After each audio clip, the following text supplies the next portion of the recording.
Bonjour à tous. Dans un discours qui fera date, à Bormes-les-Mimosas le 19 août 2022, Emmanuel Macron nous a refait un 12 juillet 2021. Je suis sûr que vous voyez à quoi je fais allusion, c'est-à-dire son allocution tyrannique à l'époque quand il annonce l'extension du pass sanitaire et l'obligation vaccinale pour certaines professions avec le même ton, la même manière de jouer sur les peurs et de nous annoncer le pire. Mais cette fois, il parle de la guerre, la vraie. Et on va revenir sur des phrases extrêmement énigmatiques, inquiétantes qu'il a eues. Avant cela, d'ailleurs, on va revenir aussi sur la petite couche d'hypocrisie qu'il a eue sur les pompiers et l'Union européenne au tout début, mais on passera très rapidement au cœur de son propos de cette vidéo. L'heure est grave. Il va falloir que les oppositions se bougent. Il va falloir qu'on soit, nous, extrêmement unis, rassemblés dans la résistance et inventifs. Le rendez-vous de la résistance nationale, où j'ai invité toutes les personnalités de la résistance, beaucoup m'ont déjà dit venir, tous les députés d'opposition, sans distinction, ont eu un mail. Le samedi 3 septembre, rendez-vous pour le cortège à Paris, 14h, place de la Bourse. Il va falloir qu'on soit extraordinairement nombreux, parce qu'il va falloir faire pression sur lui, Macron, mais surtout sur les oppositions. Et maintenant qu'elles sont majoritaires à l'Assemblée, c'est beaucoup plus facile. Et elles ont l'oreille beaucoup plus attentive. Donc je vous attends, il y a toujours le groupe Facebook pour vous organiser pour les covoiturages en lien sous la vidéo en description. Contactez aussi vos référents départementaux que je salue, qui font un très gros boulot pour les patriotes. Il y aura du monde et on va parler de ce que peuvent faire, ce que doivent faire les oppositions. Il y a des motions de censure, il y a des destitutions, il y a des choses à imaginer, à faire avancer. Tout ne va pas se faire là maintenant, ce n'est pas encore prêt malheureusement, mais il faut faire avancer les idées. Et nous y participons très activement. J'en appelle à toutes les forces de liberté et de résistance. Ça, c'est clair. J'y reviens dans un instant. Abonnez-vous évidemment à cette chaîne YouTube si vous voulez bien. Un petit clic, c'est le bouton s'abonner en dessous. C'est un dixième de seconde, c'est gratuit. Vous le savez, un énorme merci. Alors, on va vite aller sur le discours de Macron. Il était à Bormes-les-Mimosas pour célébrer, pour commémorer la libération de la commune, donc ce 19 août. Et il a fait un discours de 19 minutes. Je l'ai bien sûr écouté entièrement. Il nous a refait, je dis, un 12 juillet 2021, vous savez de quoi je parle, sur le fond comme la forme, sur le ton comme le discours. Bon, d'abord, alors, on va passer sur la partie la moins grave, mais quand même très hypocrite, il faut quand même le mentionner. L'hommage aux pompiers, je cite Macron, Je voudrais saluer le cœur et le courage de plusieurs braves de notre temps, dit-il, pour tous nos sapeurs-pompiers, nos soldats du feu, qui sont aussi nos soldats de l'eau. Il ajoute, plus de 10 000 pompiers et des personnels de la sécurité civile ont été mobilisés contre les flammes cet été. Ils ont tenu avec détermination, dit-il. Oui, mais alors pensez aux 5 200 pompiers suspendus. Ou sinon c'est très hypocrite, Monsieur Macron. Vous me faites penser au moment en 2020 où vous faisiez applaudir tous les soirs à 20h les personnels soignants pour mieux les suspendre quelques mois plus tard et les jeter à la rue. Et bien sûr, il y ajoute de la propagande européiste quand il dit, je cite, « Ce combat, nos soldats l'ont tenu avec force, soldats du feu », il parle de pompiers, soutenu par une solidarité européenne magnifique. Il parle des 350 pompiers polonais, roumains, allemands, grecs, etc., non vaccinés pour beaucoup d'entre eux qui sont venus. Et là, je me dis, trop, c'est trop. Accepter de mettre de côté 5200 pompiers français non vaccinés pour en faire venir 350, 15 fois moins pour faire de la propagande pour l'Union européenne, c'est affreux, le cynisme. Mais le pire arrive après. Et là, il prend son air très grave, et là, je pense au 12 juillet 2021 comme vous, pour annoncer le pire. Je vous cite Macron. La guerre est revenue à quelques heures de nos frontières sur le sol européen, dit-il, et il ajoute « cette guerre qui tonne à nos portes ». Et il ajoute « souvenons-nous », puisqu'il parlait juste avant du débarquement en Provence et de la Seconde Guerre mondiale, les références bien sûr, pour entretenir ce climat de peur, de guerre. Là, je repense à « Nous sommes en guerre », son allocution de mars 2020 sur le Covid. Mais là, il parle de la vraie guerre. Où les couvre-feux tout court pourraient remplacer les couvre-feux sanitaires. Je l'expliquais dès fin février dans ce manifeste pour la paix et la liberté au passage. Je pense qu'on avait vu juste. Comme je l'explique depuis le début, en effet, de la guerre, il s'en émeut officiellement. Mais il l'alimente en réalité. Par l'envoi d'armes permanent à Zelensky, alors qu'on sait que, reportage Armée-Ukraine de la chaîne américaine CBS, il y a quelques jours, 70% sont détournés. Par la politique de l'OTAN, sommet de l'OTAN le dernier à Madrid, 28 et 29 juin dernier, qui rappelle une feuille de route stratégique où la Russie puis la Chine sont des ennemis, ou c'est la guerre mondiale? Par son jeu trouble actuellement sur la centrale nucléaire de Zaporizhzhia, en Ukraine, où il sait que c'est l'Ukraine qui bombarde. Il le sait. Il laisse entretenir l'idée que ce n'est pas Zelensky. J'y reviendrai d'ailleurs là-dessus. Et il ajoute ceci, cette phrase énigmatique et inquiétante, je cite Macron. « Je pense à notre peuple, auquel il faudra de la force d'âme pour regarder en face le temps qui vient. » C'est grandiloquent, c'est lyrique, c'est surtout énigmatique et c'est surtout inquiétant. Annonce-t-il la guerre, le temps qui vient, la vraie? Et quand il ajoute juste après, unis, il faudra accepter de payer le prix de notre liberté et de nos valeurs. C'est encore plus énigmatique et inquiétant. Alors là, on va s'arrêter là-dessus. 1. Depuis quand Macron s'intéresse à notre liberté et à nos valeurs? Depuis quand l'homme des confinements, l'homme des couvre-feux, l'homme des restrictions, l'homme des fermetures, l'homme du pass sanitaire, l'homme du pass vaccinal, l'homme de la liberté d'expression bafouée comme jamais, encore avec la campagne d'affichage à Toulouse, j'y reviendrai d'ailleurs plus longuement bientôt en vidéo. Depuis quand s'intéresse-t-il à la liberté? Depuis quand s'intéresse-t-il à nos valeurs, comme il dit, l'homme de l'apartheid, l'homme des personnels magnifiques, pompiers, militaires, gendarmes, soignants, médecins, suspendus? Depuis quand s'intéresse-t-il à nos valeurs? Celui qui veut emmerder des millions de Français. 2. Pourquoi, comme il le dit, payer le prix pour une guerre qui n'est pas la nôtre? L'Ukraine n'est pas une région française. L'Ukraine n'est pas la France. Pourquoi payer pour une guerre le prix qui n'est pas la nôtre? Ou alors nous allons payer le prix pour toutes les guerres du monde? Mais alors allons voir au Yémen aussi.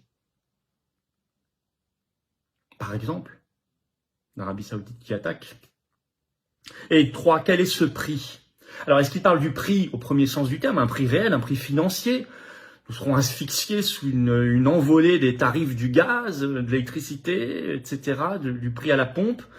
Le gaz notamment, on le sait, d'autant qu'à partir du 1er juillet 2023, l'Union européenne interdit les tarifs réglementés en France, ce sera terminé. Je le rappelle, c'est dans 11 mois. 2, parle-t-il comme prix des contraintes de liberté qui sont prévues? Passe énergétique, allez voir mes vidéos récentes. Ces fameuses coercitions, je cite, dont parlait la ministre de la Transition énergétique Agnès Pannier-Runacher le 6 août dernier, ou ces mesures que nous serons peut-être contraints de prendre sur le même format que durant le Covid, ainsi que l'expliquait dans une interview au Parisien un proche de l'exécutif, le 10 août. Ou 3, le prix, est-ce le sang versé et le sang des Français? Alors là, je vais en appeler à l'opposition. Je vais d'abord rappeler l'article 35 de notre Constitution. Je cite. La déclaration de guerre est autorisée par le Parlement. Alors, sous la Ve République, ils ont toujours biaisé. Il n'y a jamais eu de déclaration de guerre récemment formelle. Donc, ils n'ont pas besoin de l'autorisation du Parlement. Alors, il y a eu une révision de la Constitution en 2008 et ils ont ajouté ceci, ils ont ajouté que le Parlement est informé s'il y a, je cite, intervention de forces armées à l'étranger au plus tard 3 jours après le début de l'intervention.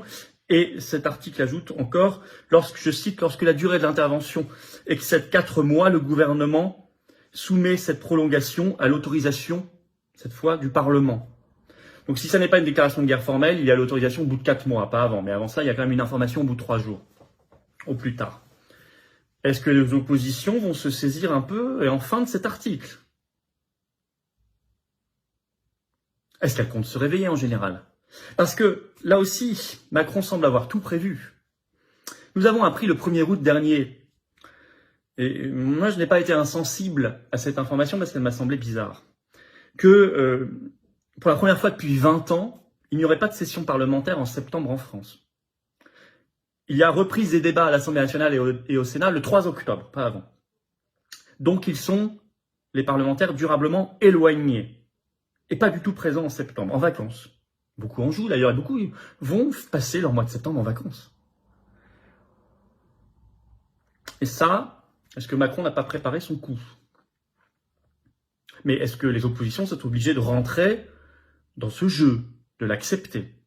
D'autant qu'on voit que l'idée d'une intervention armée, d'une implication directe de la France belligérante, est une idée qu'on essaie de faire gober à l'opinion publique, de faire monter. Notamment, on utilise les médias pour cela. Je cite, le 18 août, il y avait sur LCI le général Yakovlov, général français qui a travaillé notamment dans les années 2010 à l'OTAN. Et je cite ce qu'il a dit, c'était stupéfiant sur LCI. Il est favorable, je cite, à l'envoi de soldats en Ukraine, américains, français, néerlandais, etc.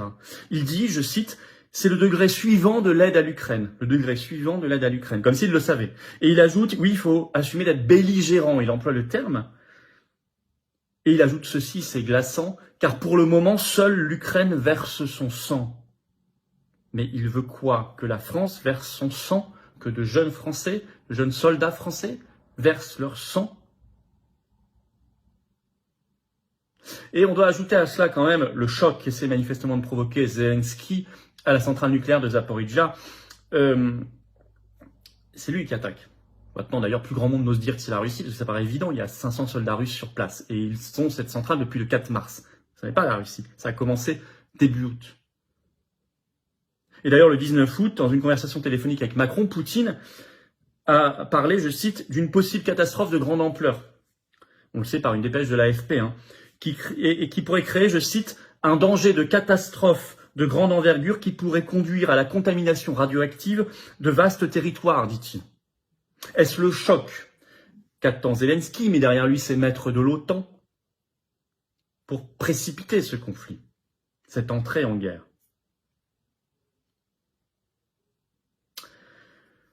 Dans tous les cas, en conclusion, il faut rappeler, 1, que ça n'est pas notre guerre. 2, quel que soit le prix à payer, l'augmentation des tarifs ou les contraintes de liberté, passe énergétique, etc., ou le sang versé, ça n'est pas acceptable et ça n'est pas normal. Ça n'est pas une fatalité qui tombe du ciel, c'est le résultat de leur choix. 2, Macron psychopathe est réactivé. C'est tout à fait l'air qu'il le donnait, l'impression qu'il donnait dans ce discours du 19 août. Macron rouage de l'Union européenne, Macron rouage de l'OTAN, Macron rouage de l'atlantisme, combiné à sa personnalité, le rend extrêmement dangereux. Nous sommes dans un jeu américain qui cherche un conflit chaud, mais pas chez eux, bien sûr. Je vous renvoie aux vidéos que j'ai faites il y a quelques semaines sur l'OTAN, etc. Je l'expliquais. Tout ce que je dis là, il faut donc le faire savoir. Notre première arme, c'est d'informer les Français. Plus il y aura de Français informés, en désaccord avec cela, qui iront eux-mêmes informer d'autres Français, leur entourage, plus on gagnera. Plus on gagnera. C'est tout simple. Il faut venir, bien sûr, le samedi 3 septembre, 14h, Paris, place de la Bourse. Rendez-vous de la Résistance. Indispensable. Indispensable. Et j'en appelle à toutes les forces de liberté et de résistance, toutes les personnalités invitées, tous les députés d'opposition invités. Venez, et ensuite, vous, parlementaires, faites votre boulot. Vous aviez pu déjà, en juillet, voter des motions de censure. Vous auriez pu le faire en étant intelligents, les oppositions, à répétition, et vous auriez forcé Macron, finalement, à partir.